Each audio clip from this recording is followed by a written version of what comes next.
Hopefully you guys had a good worship time with Dan and Jen this morning. We're going to get right into our passage this week in Matthew 18. We saw coming into this passage that we're going to look at this morning that Jesus is describing the kingdom of heaven, the citizens of the kingdom of heaven, as those who are childish in a way, who are humble, who are considered foolish by the world's standards, and that we're those people who recognize our vulnerability and our weakness, and are willing to seek help, seek the salvation that we need, that we're willing to receive correction because we recognize our vulnerability and the fact that we at times will need correction by other believers, and to be willing to correct and lovingly go to a brother or sister in Christ and show them their error in order to bring them back to a place of where that sin is not dragging them down, and so we go right into this next picture of Peter coming up to Jesus and asking him a question, which is really like, if we're addressing sin in another person's life and trying to love them that way, well, what if that person is sinning against us? In that moment, it's not our responsibility to go and address that sin in their life and hold them accountable like you would in this last passage that we were looking at. But there is an appropriate response in that moment. And that response is forgiveness. And that's what Peter's asking about here in this next section. So he starts it like this. It says, "Then Peter came and said to Jesus, 'Lord, how often shall I forgive my brother? How often shall my brother sin against me and I forgive him? Up to 7 times?'" So the first and most important thing to understand about this passage, or the most important word in this passage, is forgive, to forgive. And I think there's a lot of misunderstanding and expansion on this word that occurs. The way we use forgiveness in our world today is pretty accurate, but it gets a little convoluted. The bottom line is the Greek word is a word that just means to let it go. If I was to pick up my water bottle here and then set it down, in a Greek sense, I just forgave my water bottle. I just let it go. I dropped it to the ground. That's the idea here. When someone sins against us, how often should we let it go? And forgiveness is not talking about feeling great about them. It's not like if I forgive them, I've got to feel great about who they are or what they've done. It's not forgetting. You know, we have this idea of like forgiving and forgetting, which is kind of physically impossible unless you have some sort of mental defect. You're not going to forget the experiences that you've had or forget that you experienced wrong by someone. So I think that idea of forgiving and forgetting is kind of fallacious. It's also not denying what has been done. It's not like to forgive someone is to go, "Oh yeah, it never happened." No, it did happen, but it's to see the wrong that they did and to choose not to hold that wrong against that person, to not let it affect the way that we love them or the way that we treat them, the way that we continue to serve them in love. And so the question here that comes up is, when should I let it go? And our logic would probably say, well, it kind of depends. Forgiveness, it kind of depends on certain factors. It probably depends on what they've done to you, the nature of what they've done to you. Is it a big offense? Is it a small offense? Or have they said that they're sorry? Have they asked for forgiveness? And it seems justified if you know what, if they haven't asked for forgiveness, why would I offer forgiveness? If they haven't said that they're sorry, they're not even sorry for what they did, of course I'm not going to forgive them for that. Or maybe they do say, "I'm sorry," and ask for forgiveness, but you don't believe them. They're not believable. And so, yeah, I'm probably not going to offer forgiveness because they're just saying that they're sorry to kind of get out of the consequences of what they did. Or, you know what, do they understand what they did? Do they understand the hurt that they've caused? If I let them off the hook, then they'll never feel the gravity or how deeply I've been hurt by this. And so they'll never learn how much that's affected me. So I want them to feel a little bit the way I feel. So I need to maybe punish them a little bit until I'm convinced that they're really sorry, or that they've learned from their mistake, or that they've changed. I'm going to wait until they've changed and then maybe offer them forgiveness. Or maybe until I'm convinced that they won't do it again. And then I can offer forgiveness to them. I read some articles this week by some psychologists talking about, when should you forgive? And a few of the psychologists really hammered this idea of, well, you forgive when it will benefit you. You basically weigh the pros and the cons, and if there's more pros to forgiving the person, like maybe it makes you feel better, or it repairs a relationship that's really important to you, then when there's more pros than cons, yeah, forgive them. But when there's more cons than pros, no, you don't offer forgiveness. Why would you do that? Because the core question is, how does it benefit me? There was actually an article I read that gave 5 reasons not to forgive. And the first one was an insufficient apology. They haven't apologized sufficiently for me. The second one would be if they're all talk and no action. Like they'll say that they're sorry, but they won't act like they're sorry.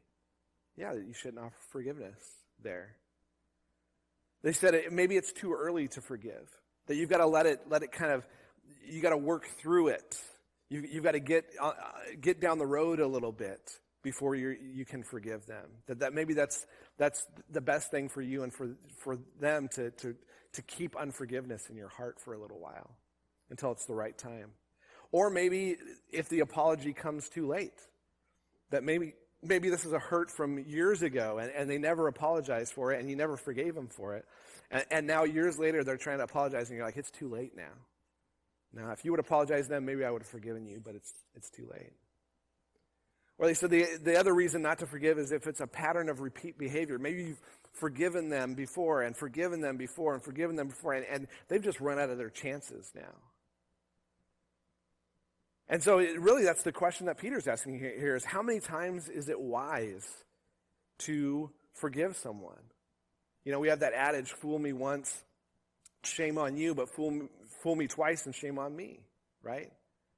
I should learn from that. I shouldn't just continue to forgive. And in fact, in the first century, the rabbis were pretty much had a consensus on this, that it was 3 times. That was the number of times that you should forgive someone, which actually seems very, very logical. I mean, if you can picture this, a very forgiving person might, if your neighbor borrows your truck to go do some work or whatever, and the tank is full when they take it, but when they bring it back, it's almost on empty. And you wake up the next morning, you don't know. You wake up the next morning, you're headed to work, and you get in the car, and it's almost on empty, and you're like, oh, man, I got to go fill up the tank. So you go fill up the tank, and it actually makes you late for work. And you go to that person, you're like, how could you do it? How could you leave me on empty there? I was late for work. And they're like, oh, I'm sorry. Can you forgive me? Sure, yeah, I'll forgive you, right? That's a forgiving person that wouldn't hold that against them. But then they ask you again, a couple weeks down the line, hey, can I borrow your truck again? You're a little more reluctant at this point. Yeah, okay, sure, yeah, okay, you can borrow it. And you have a full tank, and they bring it back, and you don't know it, but they leave it on empty. And this time you actually check, and you see that it's on empty, so you have to go and fill it up that night so it's ready for you to go to work tomorrow. And you're irritated by that, and you go to them and you're like, how could you do that again? You told me you were sorry last time. Why wouldn't you leave it full this time? Oh, I'm sorry. Please forgive me. And then a month down the road, they're like, hey, can I borrow your truck? And you're like, yeah, you can, but okay, are you going to do what you said last time you were going to do? Yeah, I'll do it. And they take your truck, and then they bring it back, and again, they leave it on empty. That Are you going to forgive him that third time? Okay, that's real forgiveness, right, at this point, because it seems intentional at this point that they're doing this. Or at least they're just super forgetful, and there's no excuse for that. And, okay, I'm going to forgive them this last time, but they're never borrowing my truck again. Like, that seems fair. But Peter here is going beyond that. He's like, I'm going beyond what the rabbi said. I've been around you enough, Jesus, that I figure out that you're about forgiveness, right? And grace and mercy. And so he's like, I'm going to you, Jesus. You're not dumb. You're not a pushover. You're a wise guy. And I want to know, is 7? Like, I think Peter's probably thinking, hey, I'm going above and beyond what Jesus would probably say. I'm going to act like I'm more forgiving. Because this is kind of Peter's pattern. Like, he always kind of goes above and beyond, right? So he's like, I'm going to say 7 times. Which, if you think about it, is a lot of times to forgive someone a hurt that they've done repeatedly to you. And Jesus responds in a way that I think probably is surprising to Peter and anyone who is listening. And he says this. So Jesus said to them, I do not say to you up to 7 times, but 70 times 7. And I actually think the more accurate way to look at the 70 times 7 is not 70 times 7 like 490, but 70 times and 7. So 77 times.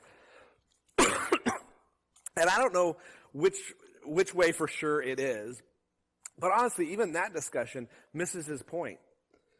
Because he's not saying 490 times or 77 times, like you're supposed to keep some sort of a log of the times that people have wronged you.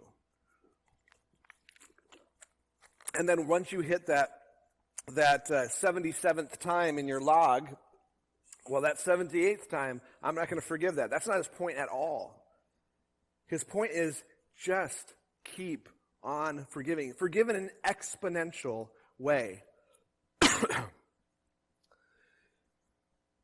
It's like the husband who regularly comes home grumpy from work and kind of takes it out on his family or on his wife, and he's just grumpy. And the wife now, it's years down the road, and years ago, you know, your husband might have said, sorry, I'll try to do better, right? I'll try to be better when I come home from work. But it never really changed. He just continues to come home grumpy all the time. And now he pretended like he was trying to do better for a time, but now it's years down the road, and you know it's not going to change. He's just a grumpy guy when he comes home from work. And the usual result of this sort of situation is bitterness. It grows as time goes on. Or manipulation, which is a very common and popular tactic within relationships, especially close relationships, is I'm going to try to manipulate him into being a different person than what he is. And so I'm going to make his life miserable when he's grumpy, so that maybe he stops being grumpy. Or we build up walls. And we go, I'm not even going to register that he's grumpy. When he comes home, I'm just going to ignore him for a while until he snaps out of it. We build up these walls between ourselves in relationships. None of those is what we're called to. None of those is what Jesus is talking about here. Instead, his solution is to let it go. Every time to let it go. Every day he's coming home grumpy from work, to let it go. And to every day to choose to love in spite of that. To not build up walls of protection, but to level the walls down and allow that grumpiness to affect you. And in that moment, still to choose to love and serve and let it go. Let it go. Let it go. Now again, this isn't forgetting. Jesus doesn't say to forgive and forget here. We shouldn't forget. In fact, we should remember that to help us love better. That wife in that situation can know, hey, he typically comes home pretty grumpy. Well, how can I meet and serve him in his grumpiness? How can I keep from adding to his pain when he comes home, adding to his load when he comes home? How can I help serve him within that grumpiness? But you can only do that when forgiveness is a part of the picture. When forgiveness is a key part of the picture, where you're just letting it go and letting it go and letting the hurt go over and over and over and over and over again. If you're filling out the handout this morning, you can see if you're on our church platform, which is, by the way, where I'd recommend most everyone go, is to our online platform at gcfrb.com. But to your right here, there's a little link there. You can click on handout and get to the handout if you want to print that out and write things down. You can also follow along on the right-hand side of the screen with the handout there. But if you're filling out the handout, the point on your handout is don't stop believing. Actually, no, that's not it. That's a Journey song. It's actually don't stop forgiving. Don't stop forgiving. Forgive over and over and over and over and over again. There's a million reasons to stop forgiving. There's a million excuses that we can claim as to why we will stop forgiving someone, especially with repetitious hurts. But none of those are valid, because our call is to just let go, let go, let go, let go. Then he gives us a little bit of a story to kind of illustrate why this is important, to help us understand the importance of this. He says, "For this reason, the kingdom of heaven may be compared to a king who wished to settle accounts with his slaves. When he had begun to settle with them, one who owed him 10,000 talents was brought to him. But since he did not have the means to repay, his Lord commanded him to be sold, along with his wife and children and all that he had, and repayment be made." So we have this picture of a king, and he's got some slaves, and he's got one particular slave that he's settling accounts with. And this one particular slave has this debt of 10,000 talents. Now, Jesus is intentionally inflating a crazy number. No one ever would have a debt this large in the first century, because a talent of gold, which was the largest measurement of gold that it was possible, was worth 6,000 denarii. And a denarius represented 1 day's labor, 1 day's wage. So 1 talent is 6,000 days of work, right? Crazy long time. But he says this guy owes 10,000 talents. That is 60 million days of work. If a person worked every single day, they would have to go for 164,384 years to work this off. 164,384 years to work this off. No way is this guy going to be able to repay this ever. And so the king actually enslaves him, this guy, his wife, and their children, all puts them into slavery. And this was, by the way, this was the right and fair thing to do. This is how things worked in the Roman Empire. There was no bankruptcy in the Roman Empire. There was no getting out of debts that you had. You basically had 2 options. Either you would go to debtor's prison, which was you'd go to jail until the debt was paid off, or you would be enslaved to that person or sold into slavery to repay your debt. And then you would work off your debt, and once you worked off your debt, then you wouldn't be enslaved anymore. Then you would go free. Well, this guy has such a large debt, he's never going to be able to repay it. His wife's never going to be able to repay it. His kids are never going to be able to repay it. This is generational slavery that is going to happen to this family. His grandkids are not going to be able to repay it. His great-grandkids are not going to be able to repay it. They're all going to be enslaved for generations and generations and generations. It is such a massive debt. And so the slave does the only option he has at this point. The slave fell to the ground and prostrated himself before him, saying, "Have patience with me, and I will repay you everything." And the Lord of that slave felt compassion and released him and forgave him the debt. So he gets down on the ground and he's bowing before, he's pleading with this king. Do not do this. I will repay you. Which is a silly statement. Keep in mind, it's going to take 164,384 years to repay this. He cannot repay it. So either the guy doesn't understand how much he owes, he doesn't understand how much that really is, or he doesn't appreciate how long it's going to take to repay that. But the king chooses not even to allow him to repay it. He chooses another route altogether. Out of his compassion for the man, he releases him.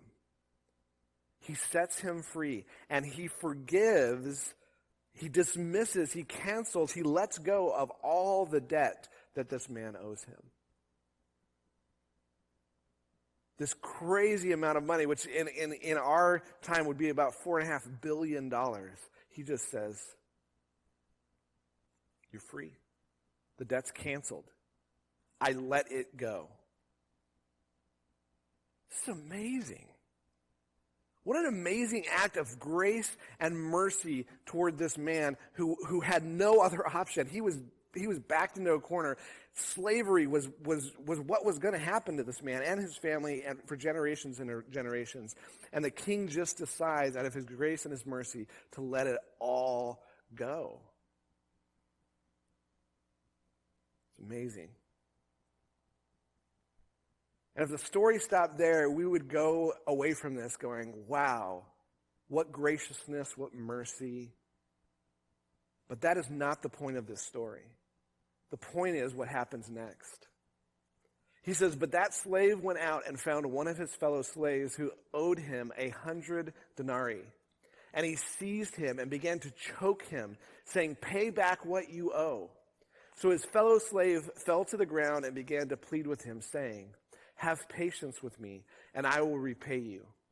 But he was unwilling and went and threw him in prison until he should pay back what he owed." This picture, if it was by itself, would actually, most people in the first century would say, this is actually right and fair.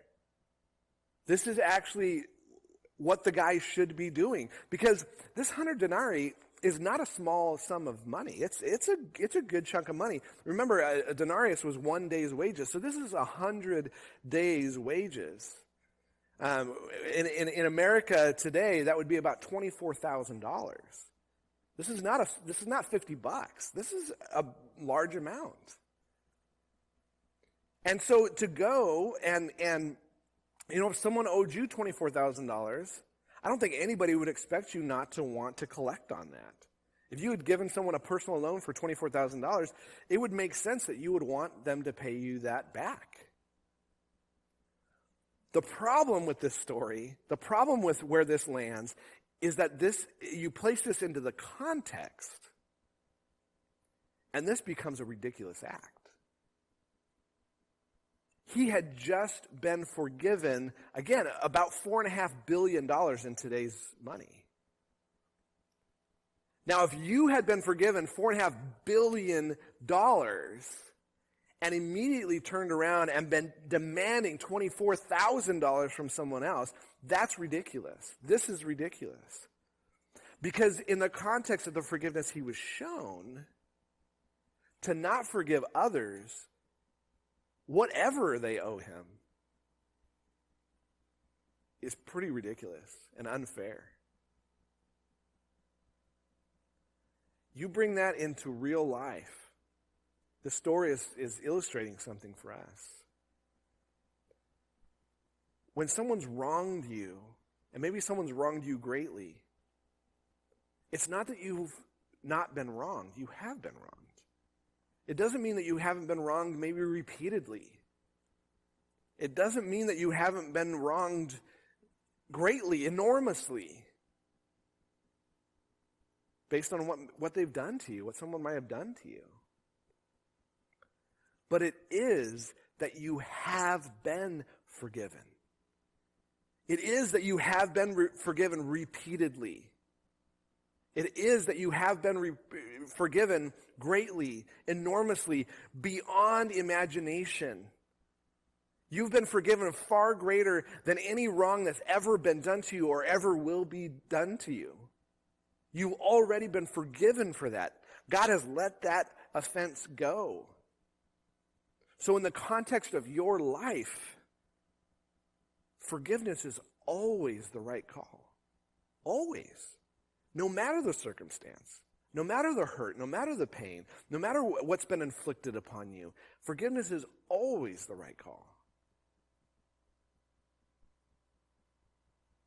The story finishes with this. He says, "So when his fellow slaves saw what had happened, they were deeply grieved and came and reported to their Lord all that had happened. Then summoning him, his Lord said to him, 'You wicked slave, I forgave you all that debt because you pleaded with me. Should you not also have had mercy on your fellow slave in the same way that I had mercy on you?' And his Lord, moved with anger, handed him over to the torturers until he should repay all that was owed him."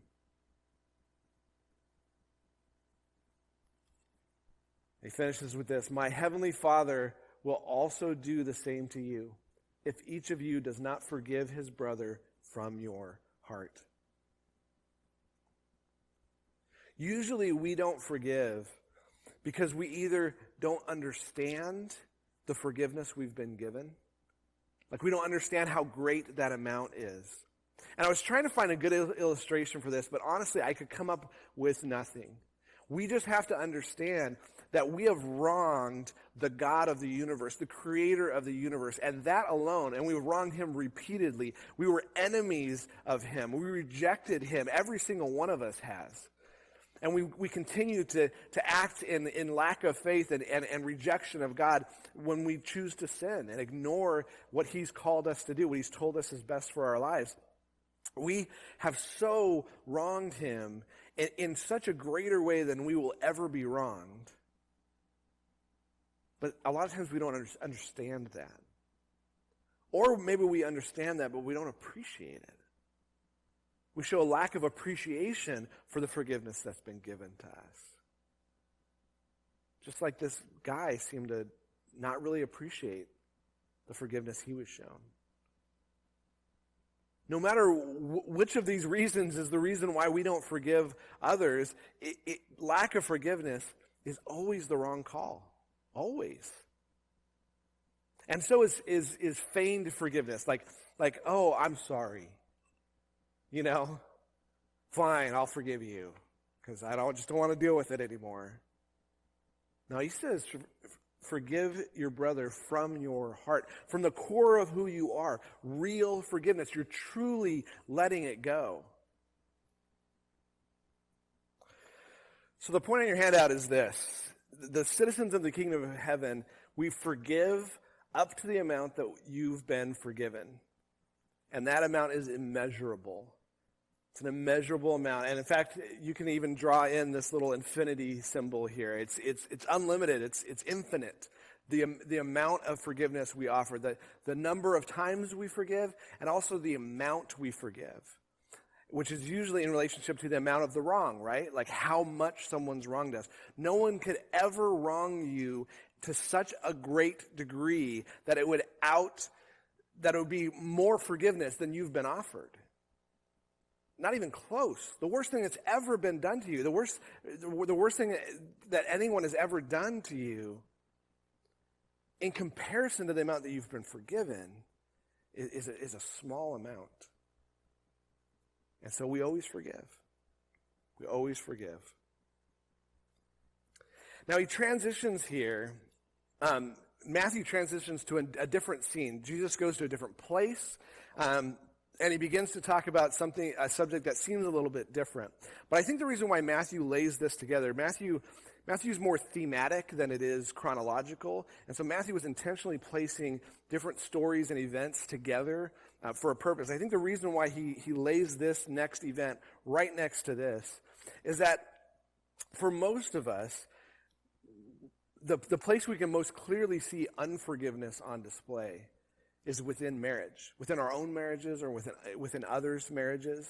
That we see bitterness and resentment like build up over the years, and there's a lack of forgiveness. Oh, he always does that. She always does that.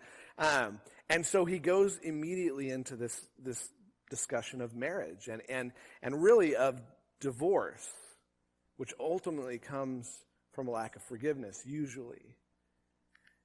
And so it says, when Jesus had finished these words, he departed from Galilee and came into the region of Judea, beyond the Jordan, and large crowds followed him there, and he healed them there. So the little change of scene, but he keeps going. He says, some Pharisees came to Jesus, testing him and asking, is it lawful for a man to divorce his wife for any reason at all? This was a question that they're bringing to him really for two reasons. One, it was a question that the rabbis had debated for a good couple hundred years at this point. And there was a couple of schools of thought on divorce. Both believed divorce, definitely an okay thing to do. And we'll talk about why they believe that here in a second. But it was for what reason could you divorce? And there was different views on that. And so they're coming to Jesus and they're testing him. They're trying to set him up. Because not only was this a touchy question that divided a lot of people, it was kind of an emotional question that people really cared a lot about, and there was heated discussions about this particular question. But also, the current ruler in Judea, Herod Antipas, he had just recently divorced his wife. And in fact, John the Baptist, who set up Jesus' ministry, he had been critical of Herod's divorce, and he was hooking up with a relative. Anyway, but he was critical of his divorce, and John the Baptist he's now dead because of that criticism. And so it was kind of a dangerous question to be asking. And Jesus answers it in a very different way than they expected. This is normal for Jesus to do this. They were expecting to go, like, where do you land on this debate? Which side do you land on? And he goes a third direction here. He says this. He says, and as he answered them, he said, have you not read that he who created them from the beginning made them male and female? And said, for this reason a man shall leave his father and mother and be joined to his wife, and the two shall become one flesh. So they are no longer two, but one flesh. What therefore God has joined together, let no man separate. See, the question that they were asking is, they're basically asking, where's the line? Where's the line over which, once my marriage has stepped over that line, has gone over that line, that it's okay to divorce? And Jesus actually reels that back and answers it in a very different way than where's the line. See, I've gotten a lot of questions over the years from students about where the line is, and it usually is in regards to their physical relationship with a boyfriend or girlfriend. Like where is the line in a dating relationship physically? And I've had a lot of students come to me and just go, tell us what to do. Tell us what the Bible says, what Jesus says we can and cannot do physically. And I always go a different direction because I think Scripture goes a different direction by saying the question is not where the line is. The question is, what's best for the other person? What's best for the person you're dating? How can you self-sacrificially love them? Love them at your own expense. What would that look like to do what's best for them? Not even to do what they want to do. Because obviously within a relationship, the physical relationship advances due to passions a lot of the time. But the question is, what's going to be best for her? What's going to be best for him? If we stop dating at some point, what's going to be best for them at that point? And think about those kinds of things and not about the line. And that's the direction Jesus goes with this divorce question. The question is not, when is it okay to divorce? He goes back to the beginning and he says, what is marriage and how did God establish marriage? What is marriage supposed to be? Because what we want to do, and I've also gotten this question a number of times over the years, when is divorce okay? We've grown apart over the years. Is it okay now? We want different things in life. We're going in different directions in life. Is it okay now? What if they told me they don't love me anymore? What if I don't love them anymore? Which, by the way, there's an easy answer to that particular one. Love them. Love is not how you feel about them. Love is a choice to do what's best for them. So begin to choose to love them is the answer to that particular one. Some people would say the spark's not there anymore. The spark we had earlier in our relationship, not there. We just don't talk anymore. We don't communicate anymore. What if we haven't had sex for 6 months or a year? Or it's going on 3 years now. 3 years without sex. 10 years without sex. What if there's sin issues within the relationship? Lust, pornography, anger, lying to one another. Is it okay then? What if that person has changed? He or she, they're not the person I married anymore. They're making me into someone that I don't recognize anymore. Maybe they're not being a good parent to our kids, and my kids need stability. Or I'm just unhappy all the time in this marriage. God wouldn't want me to be unhappy, would he? Or maybe we made a mistake. We got married too young. We didn't even know ourselves. We didn't even know what we wanted. So I need to restart now that I know who I am and know what I want.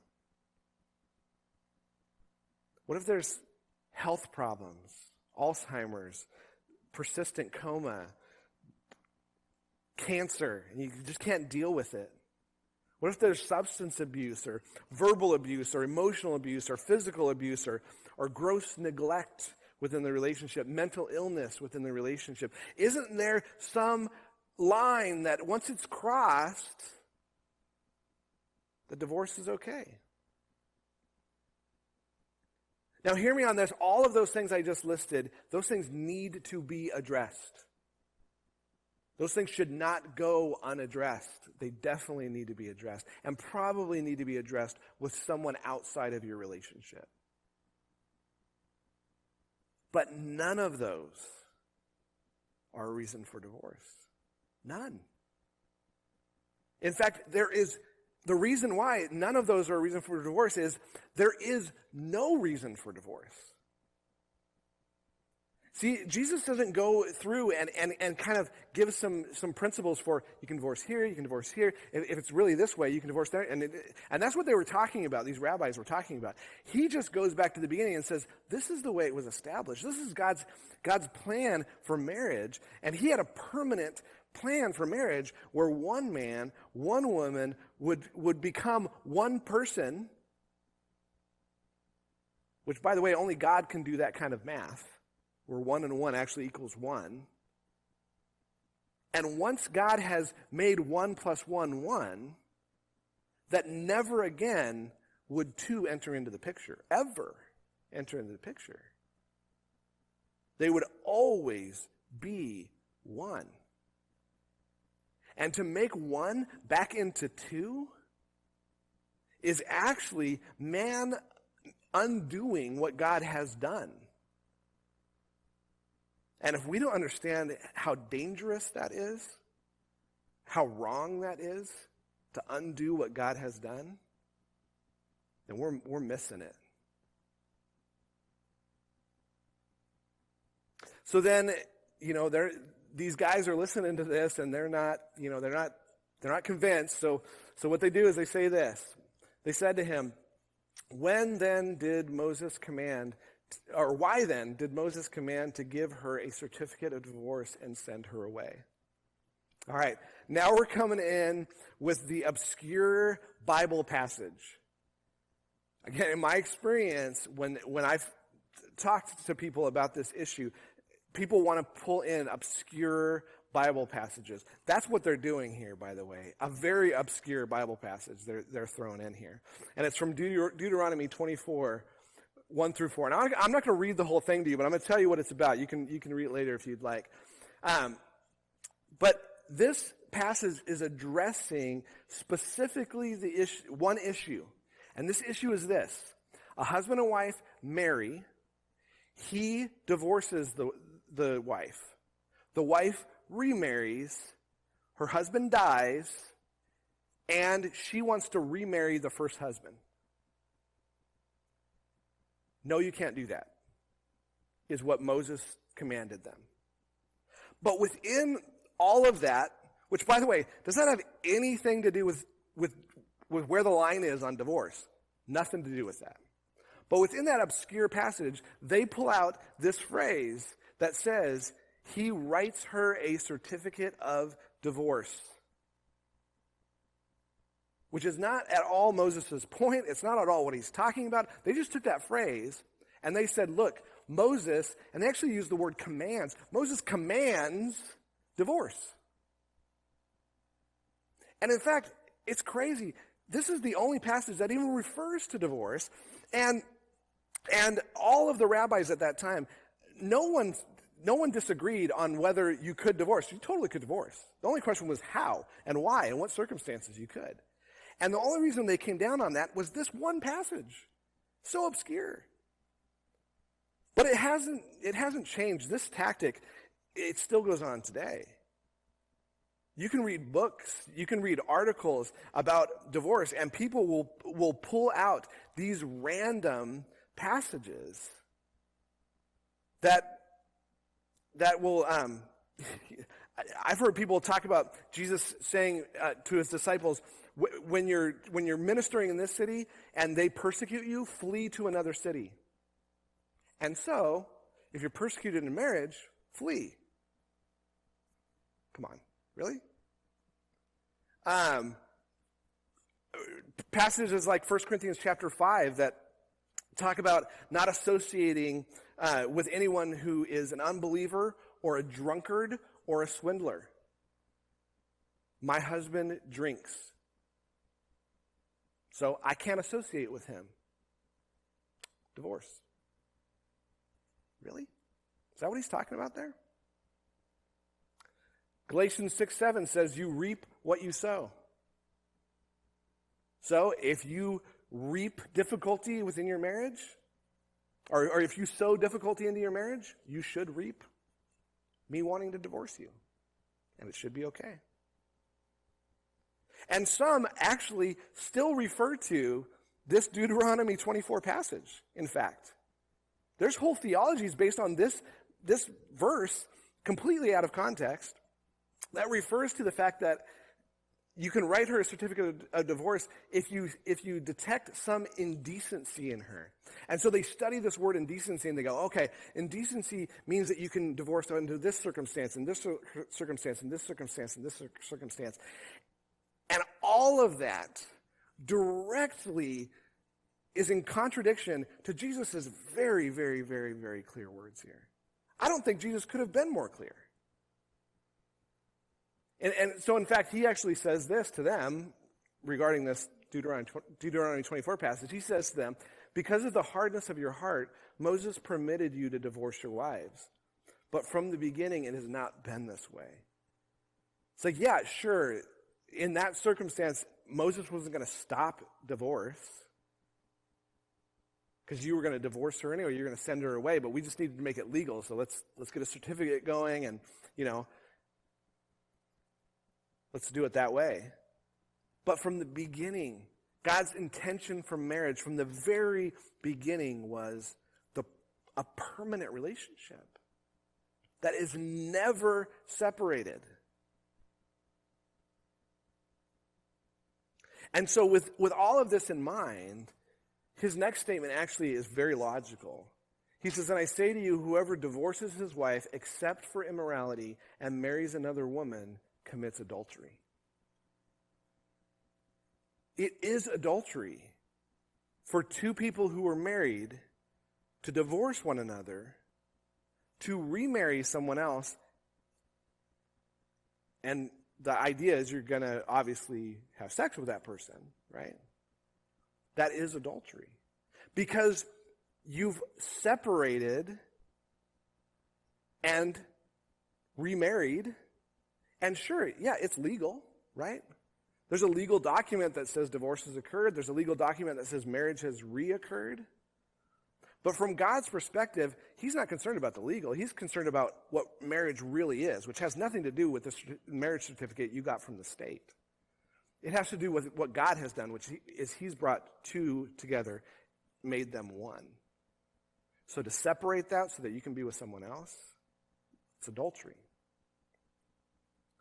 Don't do it is his point. Don't do it. Don't put a legal stamp on this sin. And the only reason why he says, except for immorality, and a lot of times people would say this is like an exception. It's not an exception. Immorality is doing just what we just talked about. It's if you have sex outside of your oneness relationship, you are separating what God has brought together. That's what you're doing. And you are coming together in oneness with someone else. You've already separated what God has brought together. You've already done that. The point of all of this, and please just hear Jesus' words clearly here, because I don't think he could have been more clear. Marriage is permanent. Marriage is permanent.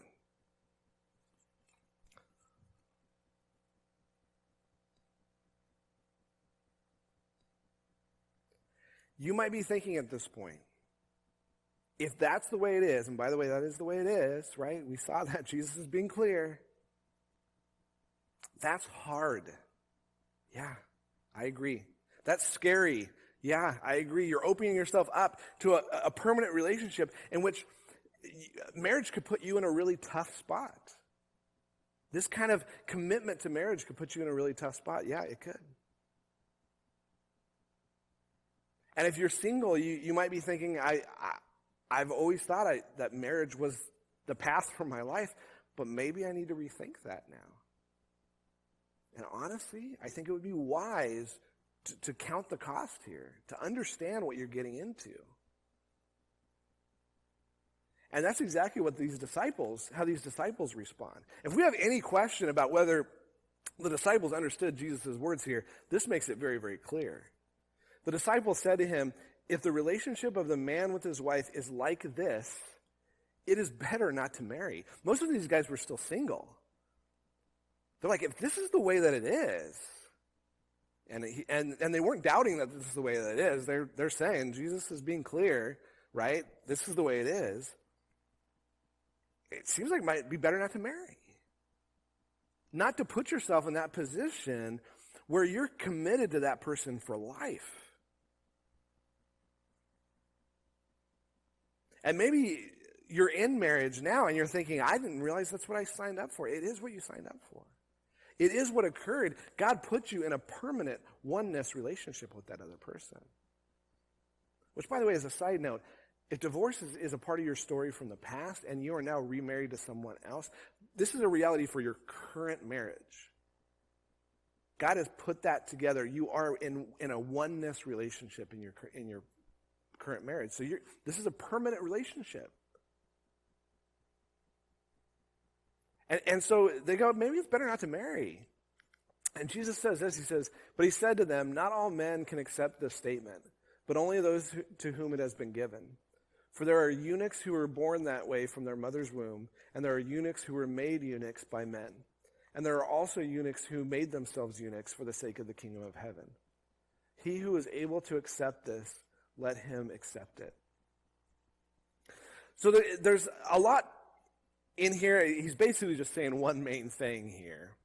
But he's talking about eunuchs in response to this. A eunuch, at its base level, a eunuch is just someone who's committed to singleness, who's committed to probably lifelong singleness.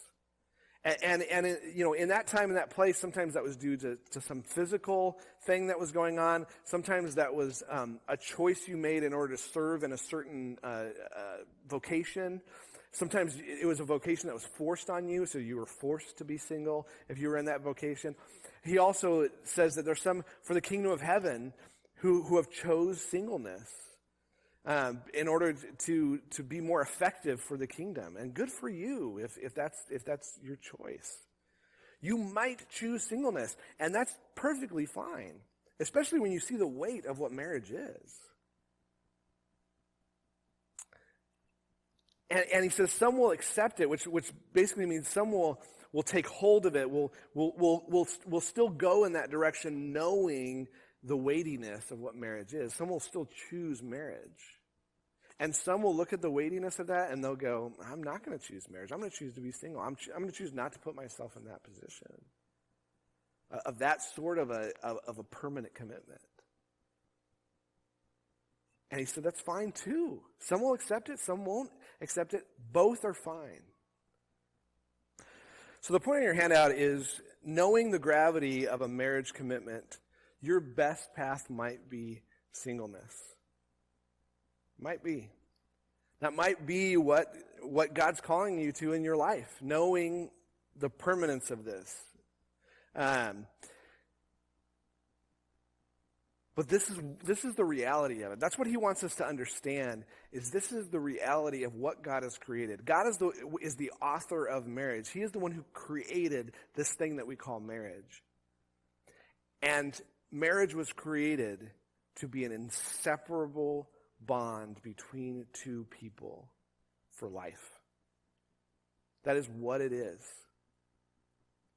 And regardless of, some would say, yeah, it's an inseparable bond for life, except when the ideal doesn't happen. No. Even when the ideal doesn't happen, it's an inseparable bond for life. Couple questions just to end on this morning. Things for you to think about if you're alone watching this, or maybe you can discuss it as a family if you're with your family, or if you're on our Zoom fellowship groups. Which, by the way, I would plug again. If you haven't been a part of those, they're great. It's been really fun to be together on that platform. You can click on even right now in the upper right hand corner of the screen. There's a connect button. Hit connect, and you'll get on to our Zoom groups and be able to discuss this question or these questions. But this first is really for self-reflection. I don't think it's something that you really need to share amongst your group. But who do you need to forgive? Think about that just for a second. Is there someone in your life that you need to forgive, that you need to let go of the hurt that they caused you? And then what kinds of people are hard for you to forgive? This is a good thing to discuss. What situations, what type of hurts that people do to you make it harder for you to let go of that thing? And then what's hard about Jesus' teaching on the permanence of marriage? And what's helpful? So I think there's a great help. I know from my own experience, there's a great help. There's been a great help in mine and Melissa's marriage to know from the beginning, separating was never an option for either one of us. And it has been a great strength to our marriage. But what's hard about that idea, and what's helpful? So discuss those things. We'll be back again next Sunday together here digitally. And I just pray that you have a great week this week.